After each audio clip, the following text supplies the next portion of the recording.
as we talked about earlier, Royce Hart became a legend of football last night.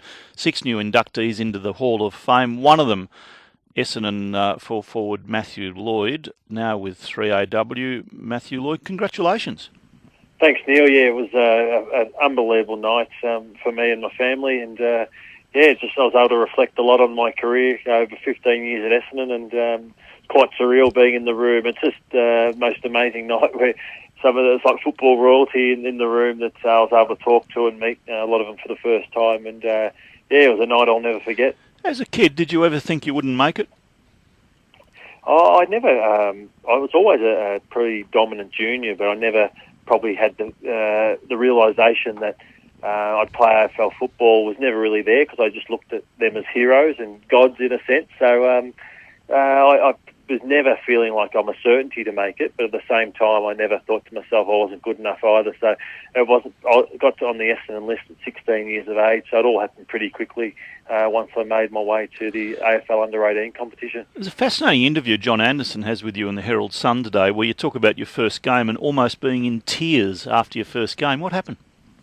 Oh, no, it was a bit later on. It was about, I reckon, my 20th game, Neil, where I just got targeted. I was the number one draft selection, so I came in with a fair bit of publicity, and I had a fullback by the name of Stephen Cridiuk, who played a lot of games for the Western Bulldogs, just pinching, punching, doing all sorts of things to ruffle my feathers, and I didn't handle it too well because I'd never been through it before, and I had a couple of players, Mark Harvey and Dean Wallace, a few tough nuts. I think Sheeds might have got in their ear and said, go and talk to him, so they pulled me into a room after the game, and I thought they were going to put their arm around me and sort of console me a bit, because I was close to tears. I had 2 kicks for the day, and they said to me, if you keep handling fullbacks the way you handled them today, where they just walked all over you, you'll be, I reckon, run out of the game within a couple of years. So it was a real lesson to toughen up a little bit, that this is a pretty brutal sort of tough sort of game, and that's something Kevin Sheedy instilled in me, to be a bit tougher and stronger, and I think it helped me as my career wore on. So the message was harden up, be tougher, no cuddles, just tough love. It was tough love, and that's where the game has changed. That's what it was back then. It was tough love, and it was the game was, I wouldn't say tougher, because the game's still tough now, but a lot more probably. We didn't have the cameras and all those sorts of things that went on, and it was a bit of the scrutiny wasn't as much as it is now. So it was tough love, and you didn't survive if you were of the softer nature. Was there anything done to you? Were you ever belted or sort of niggled or attacked in a way that you thought just crossed a line? You thought, no, that's unacceptable? I remember there was one game where every time I went to lead, the fullback was just kicking me in the shins, like just booting me in the bottom of the legs every time I was about to go. So it's something that nowadays it just wouldn't be tolerated. You wouldn't get away with it.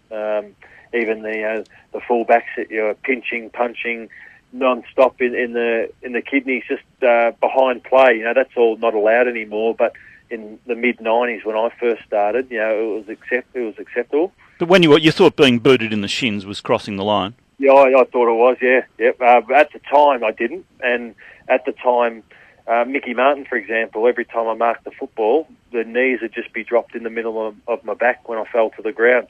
That was allowed back then, whereas nowadays it's a 50-metre penalty every single time. So, the punch to the back of the head when you marked the football was what fullbacks just did, and that was something that I accepted because I knew that had been going on for years, whereas now that's all changed as well. So, it's a far different game. Wouldn't have been Andrew Dunkley kicking the shins, would it? Could have been. How'd you know that? It's in the Herald Sun today. They quoted you. I've forgotten the quotes I've actually given there. Have you seen him since? I mean, do you bear a grudge over something like that or not? No, I don't. I don't at all. It's interesting, I spoke to a lot of the media journalists last night, and how personally I took, a critical article of myself or, something they had to say.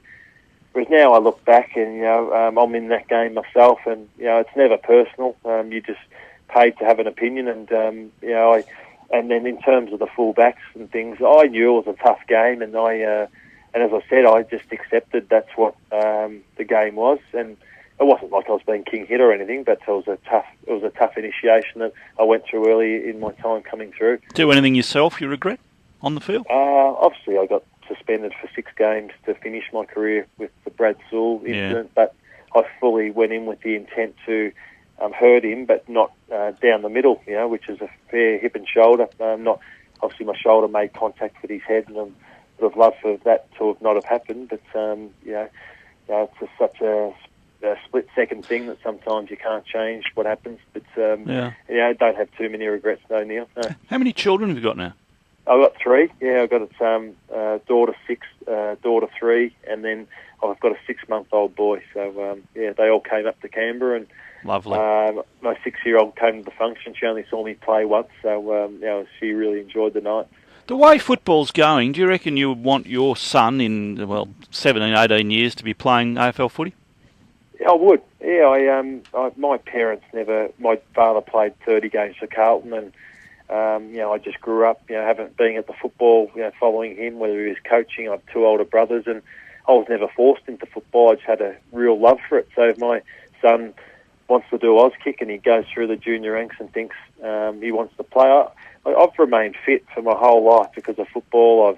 I've have a great home. I've met so many people. I've had a career out of it. So I think there's far worse things you could be doing than AFL footy. So if he wants to do that, I'd be all for it. I'd love him to play, to be honest. There's some strange culture around it at times, though, isn't there? I mean, we hear about the drug culture and the booze culture and the women culture, and I know that's not the sort of thing you've ever been involved in, but I sometimes look at that and think, gee, if it was your son, how would you help them through it? Yeah, I just had an upbringing that I knew what was right and wrong, and I've had teammates, love to drink, and I've been on footy trips, and you see things, but just knew full well that wasn't for me, and I had my own mind and knew what was right and wrong, and I hung around guys that were of the same qualities and beliefs as myself. So I actually feel like it's a cleaner lifestyle than any of my mates who didn't play AFL football, and they're more disciplined people playing AFL football than any of my mates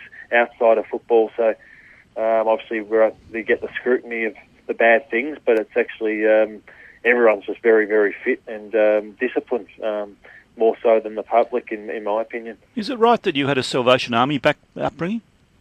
No, I didn't. No, it's been the myth around town. Okay, no, I didn't. No. So you learnt right and wrong, what, from your parents, not from a religious base? No, that's just from my parents. We went to. Dad would go to mass, and I went to Catholic schools and all that sort of thing. But no, it was just a normal upbringing, and as I said, it was a normal upbringing. You're a champion footballer and playing AFL 6 or VFL 16. 16, yeah. But leading up to that point, I rarely swear, just because my parents were right on top of it. Just didn't stand for it, and didn't, the way you treat people and all those sort of things. It was just what I was told and was expected to do, and it's the way I bring up my own kids. So I don't know, and I said I couldn't speak more highly of the AFL culture, what I saw and the people I met. It was a great time, and I couldn't recommend it more highly. Good on you. Well, thank you very much for speaking to us, and congratulations again. Thanks, Neil. Appreciate it. Matthew Lloyd,